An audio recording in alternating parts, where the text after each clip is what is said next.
দুনিয়ার সব আঘাতেই ক্ষত হয়, কিন্তু মনের আঘাতের ক্ষত দেখা যায় না। সব আঘাতের ক্ষত দেখা গেলেও মনের আঘাতে যে ক্ষত হয় এই ক্ষত কিন্তু দেখা যায় না। আপনি চাইলে মনের আঘাতের ক্ষততে ব্যথা নিধন কিংবা ক্ষততে ঔষধ লাগাইতে পারবেন না বা দিতে পারবেন না। হ্যাঁ, দুনিয়ার সব মৃত্যুর রেজিস্ট্রি করে রাখা হলেও মনের মৃত্যুর রেজিস্ট্রেশন হয় না। হ্যাঁ, আপনার দ্বারা যদি কারো মনে আঘাত পায় কিংবা কারো মনে ক্ষত হয়, আপনি চাইলে সেই ক্ষততে ব্যথা নিধন কিংবা ওষুধ দিতে পারবেন না। তো আপনাদের বলবো, কারোর সাথে কথা বলার আগে কিংবা কারো বিষয়ে বলার আগে তার মন স্পর্শ করে যায় এমন কোনো কথা আমি কখনোই বলবো না।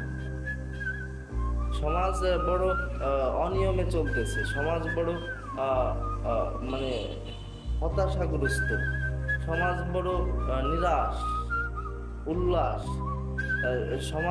সমাজের গতিতে চলতেছে না, সমাজ অনৈতিক অনিয়মিক যে ব্যাপার আছে এই ব্যাপারের মধ্য দিয়ে চলতেছে।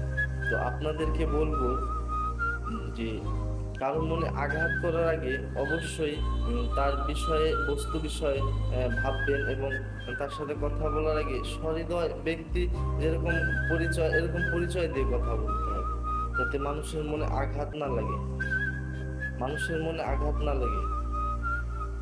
মানুষের জীবনের মেন লক্ষ্য হওয়া উচিত ভালোবাসা অর্জন। তো ভালোবাসা অর্জন যদি হয়, তাহলে কাউরে মনে ব্যথা দিয়ে কথা বলবেন না, যাতে আপনার দ্বারা কারো ক্ষতি না হয়।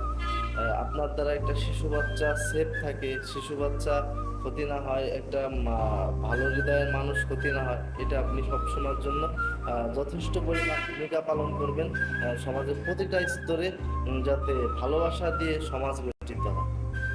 আসসালামু আলাইকুম, এই বলে আজকে আমার এই সংক্ষিপ্ত ভিডিও শেষ করলাম।